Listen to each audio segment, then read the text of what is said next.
नमस्कार, अपना प्रदेश उत्तर प्रदेश उत्तराखंड देख रहे हैं आप। मैं हूं आपके साथ पूजा मोहन पांडे। बुलेटिन की शुरुआत करेंगे बड़ी और अहम जानकारी के साथ। बड़ी खबर सामने आ रही है इस वक्त की, बेहद बड़ी और अहम जानकारी आपको बता रहे हैं। आरके विश्वकर्मा यूपी के कार्यवाहक डीजीपी बन चुके हैं। आईपीएस डीएस चौहान ने कार्यभार सौंपा है। जौनपुर के रहने वाले हैं नए डीजीपी।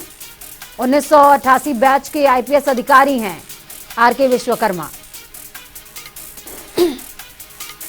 तो बड़ी खबर, अहम जानकारी आपको दे रहे हैं। पहले इस तरह की खबर सामने आ रही थी कि ADG law and order Prashant Kumar he charge लेने वाले हैं, चार्ज संभालने वाले हैं, लेकिन आरके विश्वकर्मा जो कि जौनपुर के रहने वाले हैं, नए डीजीपी नियुक्त हो गए हैं।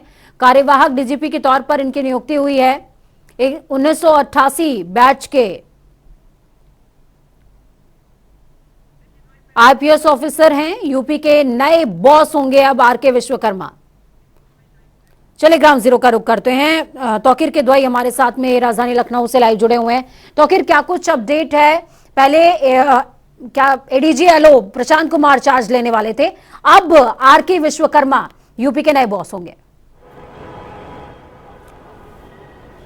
देखिए, कहीं ना कहीं ये कसमकस की घड़ी थी, क्योंकि नए डीजी को लेकर फिलहाल ऐलान नहीं हो पाया। इसके पहले जो डीजीपी थे डीएस चौहान, उनका भी ये कह सकते हैं कि आप वो कार्यवाहक डीजीपी के तौर पर ही पूरा उन्होंने चार्ज संभाला। उसके बाद वो रिटायर हो गए उस सीट से, यानी कि करीब 1 साल से ज्यादा होने वाला है लगभग, और अभी तक परमानेंट डीजीपी उत्तर प्रदेश को नहीं मिल पाया है। फिर से एक बार आरके विश्वकर्मा को कार्यवाहक डीजीपी के तौर पर बैठाया गया है। इस समय वो पुलिस हेडक्वार्टर में पुलिस भर्ती बोर्ड में डीजीपी थे।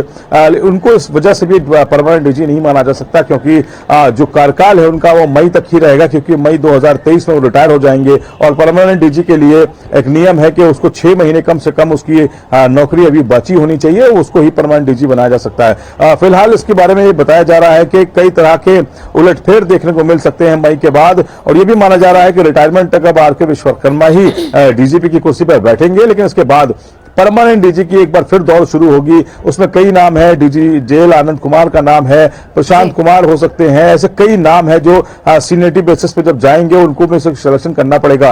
लेकिन फिलहाल जिस हिसाब में देखा कि निकाय चुनाव की तारीखों का ऐलान हो चुका है, अधिसूचना जारी हो चुकी है आरक्षण की। अब इसके बाद ये डीजीपी की कुर्सी पर जो बैठे हैं आरके विश्वकर्मा, इनकी पर्यवेक्षण में पूरा चुनाव होगा, तो जाहिर तौर पर जिम्मेदारी भी बड़ी मिली है। और इसके अलावा आरके विश्वकर्मा पुराने जानकार और जो जिम्मेदार अफसरों में गिनती होती है इनकी, तो फिलहाल अभी देखना होगा कि आने वाले समय में मई तक इनका कार्यकाल है। ऐसे में जो निकाय चुनाव है उसको किस तरह से निपटाया जाता है। फिलहाल कई तरह के फेरबदल भी देखने को मिल सकते हैं इस 2 महीने के अंदर, कि ऐसे अधिकारी हैं जिन पर आरके विश्वकर्मा की नजर रहेगी, उनको फील्ड में लाने की कोशिश करेंगे। तो फिलहाल अभी 2 महीना जो मिला है आरके विश्वकर्मा को, ये कई तरह के उलटफेर भी दिखाएगा।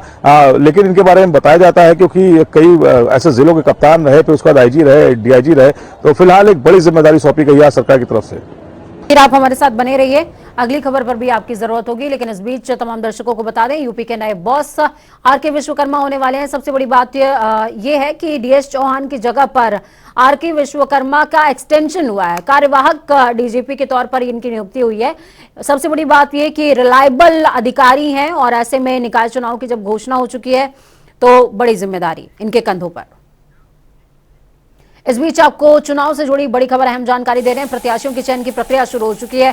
चेयरमैन मेयर के टिकट लखनऊ में तय होंगे। क्षेत्रीय स्तर पर नगर पंचायत चुनाव भी होगा। अध्यक्षों का फैसला भी। आरक्षण घोषित होने के बाद प्रत्याशियों की चयन प्रक्रिया शुरू हो चुकी है। तो बड़ी खबर, अहम जानकारी आपको दे रहे हैं। फिर वो बीजेपी हो या फिर सपा, दोनों ही दलों की प्रिपरेशन स्टार्ट हो चुकी है। लेकिन इस बीच बीजेपी जैसे कि हमेशा वो एक कदम आगे रहती है। बीजेपी प्रत्याशियों की चयन प्रक्रिया शुरू कर चुकी है। चेयरमैन मेयर के टिकट लखनऊ में फाइनल होंगे। आरक्षण लागू होने के बाद बीजेपी प्रत्याशियों की चयन प्रक्रिया तेज हो चुकी है। बड़ी खबर, अहम जानकारी निकाय चुनावों से जुड़ी हुई आपको दे रहे हैं। तौकीर जुड़े हुए हमारे साथ ग्राउंड जीरो से। तौकीर, देखिए, आरक्षण की सूची जैसे ही जारी हुई उसके बाद हलचल तेज हो गई कि, और ये क्लियर हो गया कि आखिरकार इन चुनावों में कौन कहां से कैसा प्रत्याशी रह सकता है। अब उसके बाद जो सेकेंडरी पैरामीटर है वो है जिताऊ कैंडिडेट का। अब इनमें हम चेयरमैन की बात करें, मेयर की बात करें, तो इनके टिकट लखनऊ से फाइनल होने हैं। साथ में नगर पंचायत के जो भी टिकट फाइनल होंगे वो क्षेत्रीय समीकरणों के आधार पर होने वाले हैं।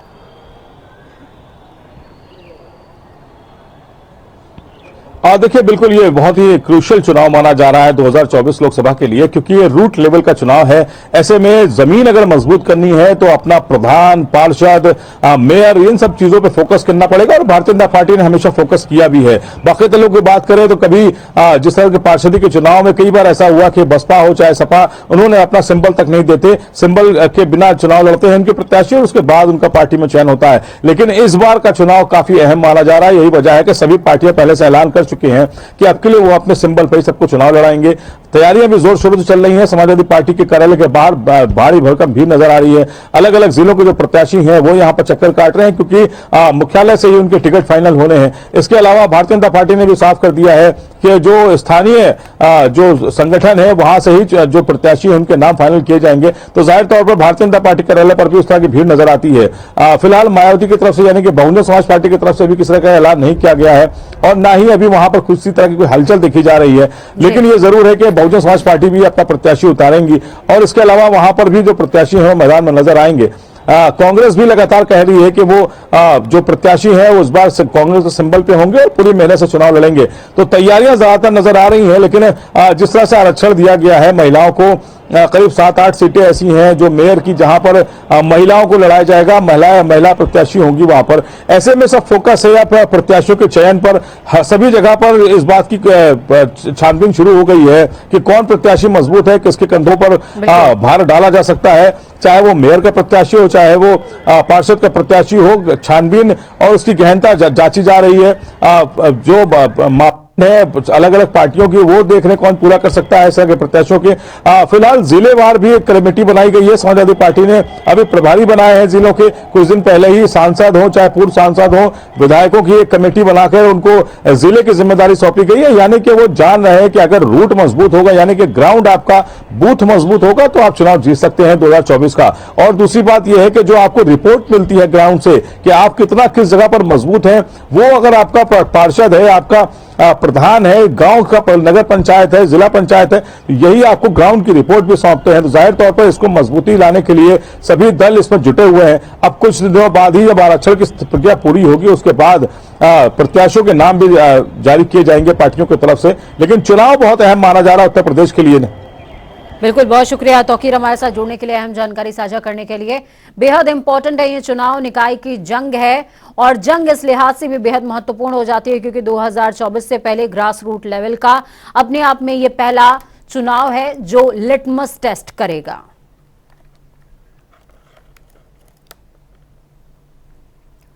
डिप्टी सीएम ब्रजेश पाठक शुक्रवार को अचानक बलरामपुर हॉस्पिटल पहुंच गए। इस दौरान अस्पताल में मरीजों से मिले। सबसे पहले उन्होंने इमरजेंसी में वो गए और साफ सफाई की व्यवस्था का निरीक्षण किया।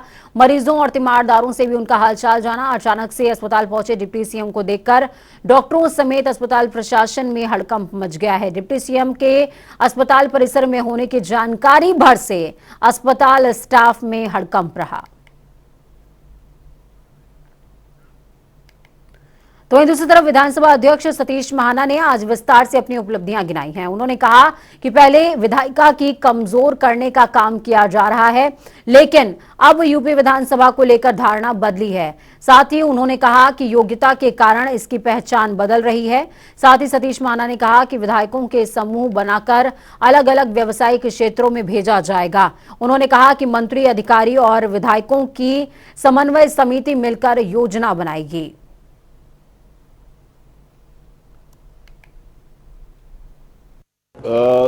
29 मार्च 2022 को विधानसभा के अध्यक्ष के नाते से मेरा चुनाव इस गरिमामय विधानसभा में हुआ था।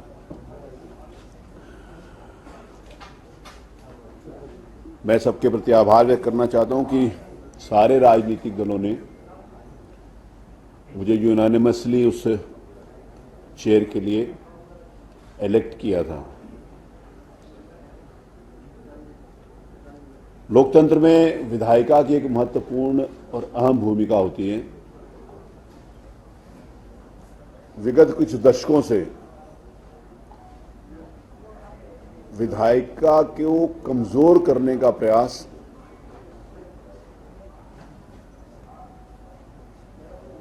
किया जाता रहा। संविधान में इस बात की चर्चा है, संविधान का एम्बलम जो पहले शुरुआत होती है तो वो कहते हैं कि वी द पीपल, हम भारत के लोग। तो भारत का संविधान भारत के लोगों के लिए है और भारत के लोगों के द्वारा चुने हुए प्रतिनिधियों की जिम्मेवारी है कि उसके संविधान के अनुरूप जन कल्याण के लिए, लोक कल्याण के लिए चुने हुए जनप्रतिनिधि काम करें। कानपुर देहात के रनिया के उमरन में बंद पड़ी लक्ष्मी ऑयल फैक्ट्री में आग लग गई। फैक्ट्री में गैस कटर लगाकर उपकरण हटाने का काम चल रहा था। आपको बता दें कि फैक्ट्री पहले ही बंद हो चुकी है। लक्ष्मी ऑयल फैक्ट्री में लगी आग ने विकराल रूप धारण किया, तो वहीं आग बुझाने के लिए दमकल विभाग की कई गाड़ियां लगी हुई हैं, लेकिन अभी भी आग पर काबू नहीं पाया गया है। तो वहीं कानपुर की कपड़ा मार्केट में आग लगी थी, जिससे करीबन 800 दुकानों को नुकसान पहुंचा है और करोड़ों का सामान जलकर खाक हो गया। तस्वीरें आपको दिखा रहे हैं, कपड़ा मार्केट में आग लग गई और ऑयल फैक्ट्री में जिस तरह की आग लगी है वो भी आपको तस्वीरें दिखा रहे हैं। रनिया औद्योगिक क्षेत्र की एक बंद पड़ी फैक्ट्री में संदिग्ध परिस्थितियों में आग लग गई। आग लगने का कारण अब तक स्पष्ट नहीं हो सका है। हम तस्वीरों में दिखाएंगे कि किस तरीके से एक बंद पड़ी फैक्ट्री में भीषण आग लगी हुई है। फायर फाइटर लगातार आग को बुझाने का प्रयास कर रहे हैं। बताया यह जा रहा है कि फैक्ट्री 4 सालों से बंद थी और अब इसके अंदर मेंटेनेंस का काम चल रहा था। आग क्यों लगी, कैसे लगी, अब तक इसके कारणों का जो है जानकारी नहीं हो सकी है। कानपुर देहात में इस लगी आग को बुझाने के लिए फायर फाइटर लगातार लगे हुए हैं। करीब 4 से 5 गाड़ियां जो हैं वो आग बुझाने में लगी हुई हैं। लेकिन कानपुर देहात में इस लगी आग को बुझाने के लिए फायर फाइटर के लिए एक बड़ा चैलेंज इसलिए भी होगा क्योंकि कानपुर नगर में एक मॉल में आग लगी जिससे 800 से ज़्यादा दुकानें जली हैं। यहाँ की फायर की गाड़ियों को कानपुर नगर शिफ्ट किया गया था क्योंकि वहाँ आग जो है विकराल रूप से थी और यहाँ पर आग लगने के बाद एक बड़ा चैलेंज इसीलिए है क्योंकि यहाँ पर फायर की गाड़ियों की उपलब्धता कम मात्रा में है। अब देखना यह होगा कि आग को कब और कितने समय बाद बुझाया जा सकेगा। कानपुर देहात से गौरव शुक्ला, जनता टीवी। चलिए ग्राउंड जीरो का रुख करते हैं। कानपुर में आज 2 घटनाएं देखने को मिली और ये दोनों घटनाएं दुखद भी हैं और बड़ी भी हैं। ग्राउंड जीरो का रुख करते हैं। कानपुर से हमारे साथ अभिनव जुड़े हुए हैं, साथ में कानपुर देहात से हमारे साथ में गौरव जुड़े हुए हैं ग्राउंड जीरो से। सबसे पहले रुख करेंगे कानपुर का। अभिनव, क्या कुछ अपडेट है? ऑयल फैक्ट्री में जिस तरीके की भीषण आग लगी, माफ कीजिएगा, कपड़ा मार्केट में जिस तरीके की भीषण आग लगी है, वो आग अपने आप में दुखद भी थी और नुकसान भी बड़े पैमाने पर हुआ है। बता दूं कि कपड़ा मार्केट में आग लगे हुए तक लगभग 15 घंटे का समय बीत चुका है। प्रशासनिक अमला पूरी तरह से सड़क पर है, मौके पर मुस्तैद है। हालांकि बारिश की वजह से थोड़ा सा विघ्न जरूर पड़ रहा है कि किस तरह से, लेकिन अपने कैमरामैन से कहेंगे कि वो दिखा दें कि 15 घंटे का समय बीत चुका है और आग की स्थिति अभी जैसी पिछले 15 घंटे पहले थी वही है और धीरे धीरे आग अभी भी विकराल रूप लेती हुई दिखाई दे रही है। 5 टावर आग की चपेट में है और लगभग 800 दुकानों में आग लगी हुई है। फिर आग को बुझाने के लिए 50 से ज्यादा गाड़ियां दमकल की जो है वो मौके पर मुस्तैद है। एयरफोर्स और ऑर्डिनेंस, सीओडी, इसके साथ ही साथ पीएसी के जो जवान हैं और सेना के जो मिलिट्री के, यहाँ पर मिलिट्री का भी एक टुकड़ी है वो बुला ली गई है। जल निगम, एक तरह से पूरा प्रशासनिक अमला मौके पर मौजूद है। आग को बुझाने के कवायद पिछले 15 घंटे से हो सके तो अभिनव एक बार फिर से तमाम तस्वीरें दिखाइए कि कितनी रेडियस में ये आग पहुंची है और 800 के करीब दुकानें बताई जा रही हैं कि चपेट में आई हैं।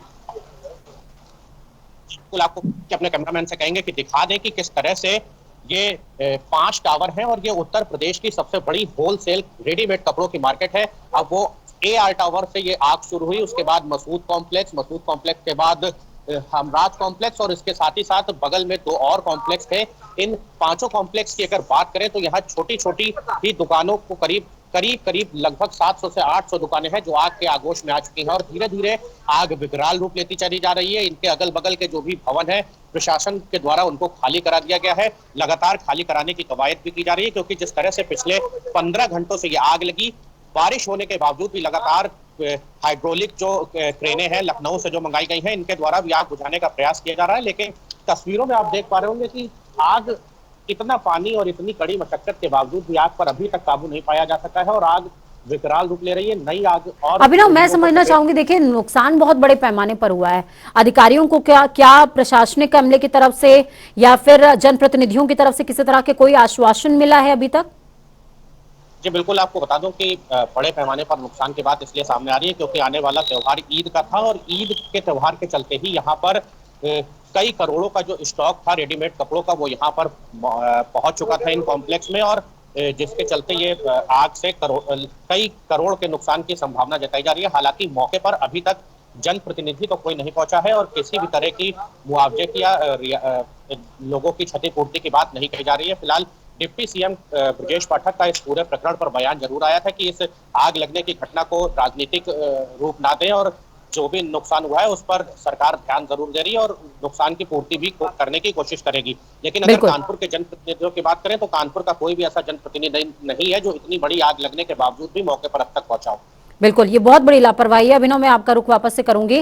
गौरव जुड़े हुए हैं हमारे साथ ग्राउंड जीरो से। गौरव, क्या कुछ अपडेट है?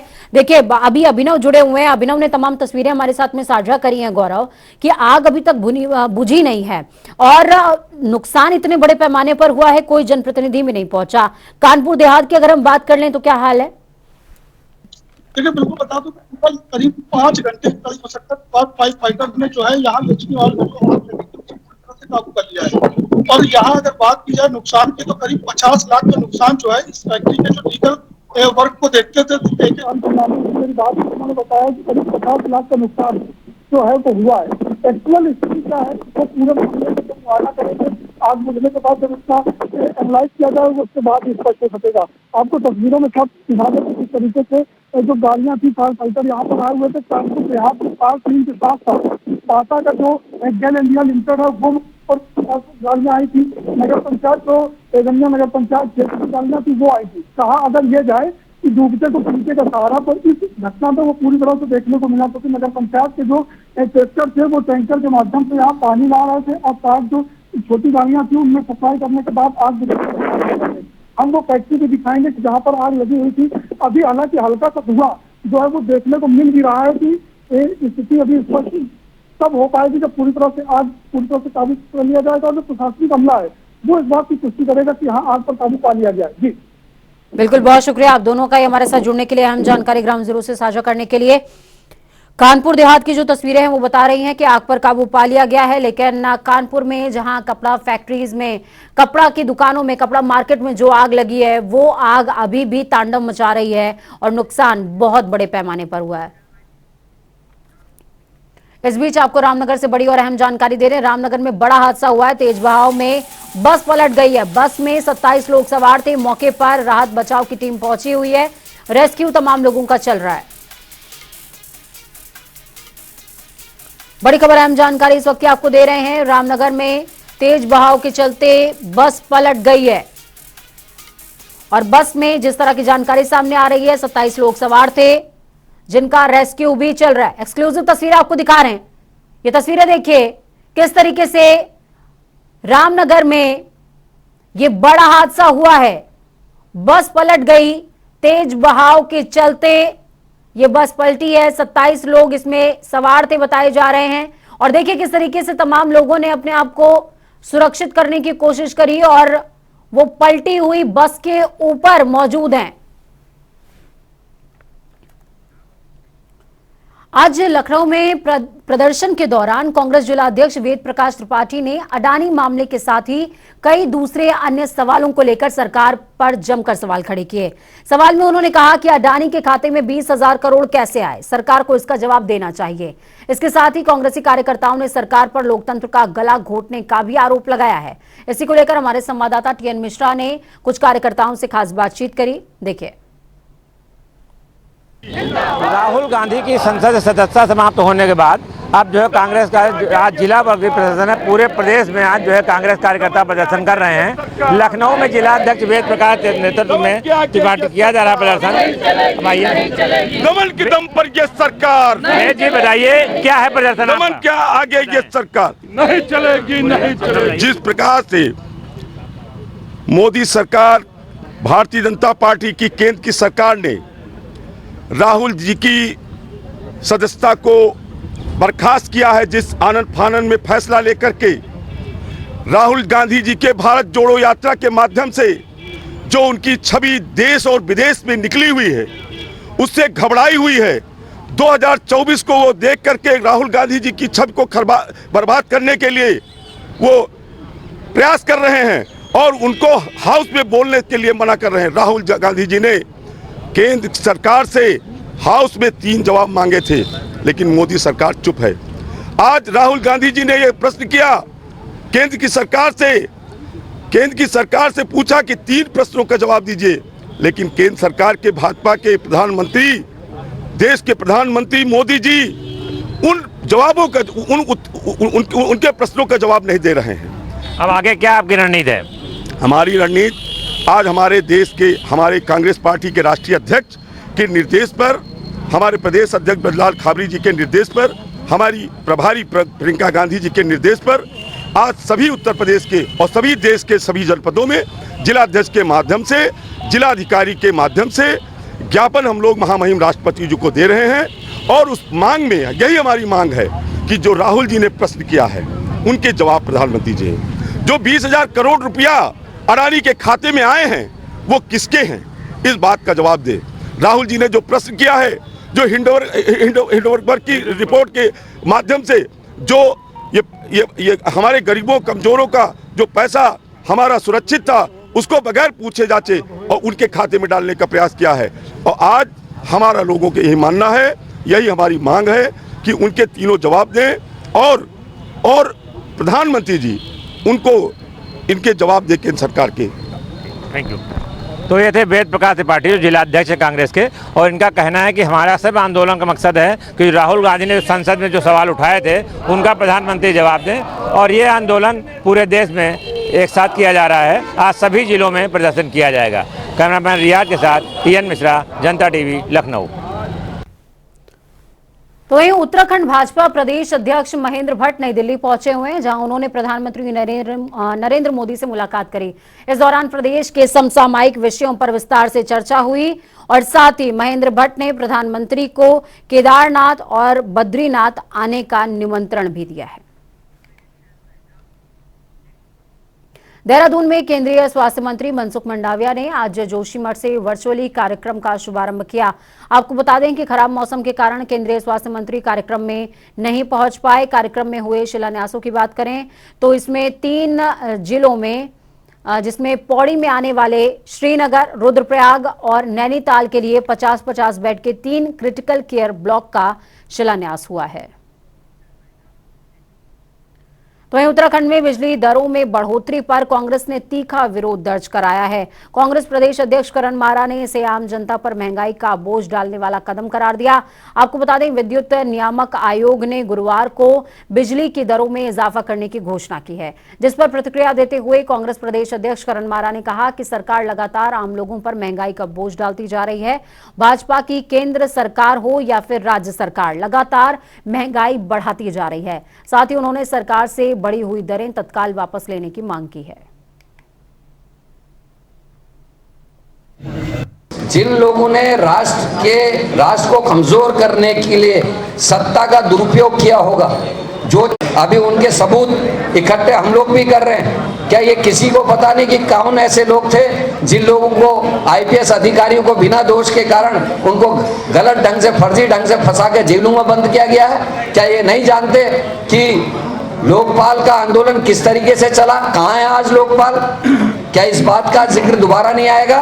क्या इस बात का जिक्र नहीं आएगा कि सदन में जो नियमावली थी उसका उल्लंघन किया गया? एक सांसद को अपनी बात रखने का मौका नहीं देना, जिसके विरुद्ध सदन में बात कही गई हो उसको अपनी बात का मौका देना नहीं देना, क्या ये देशद्रोह नहीं है? क्या ये राष्ट्र के नियमों का या कानून का उल्लंघन करना राष्ट्रद्रोह नहीं है? क्या पत्रकारों को धमकी देकर उनकी नौकरियां खत्म करना राष्ट्रद्रोह नहीं है? इन सारी चीजों का संज्ञान आने वाले समय में कांग्रेस अपनी सरकार आने के बाद लेगी और कार्रवाई करेगी। वक्त यहाँ पर छोटे से ब्रेक का ब्रेक के उस पार खबरों का सफर लगातार जारी रहेगा। बने रहिए जनता टीवी के साथ, क्योंकि हमें आपकी ताकत, अपना और अपनों का बहुत ख्याल रखिए। नमस्कार।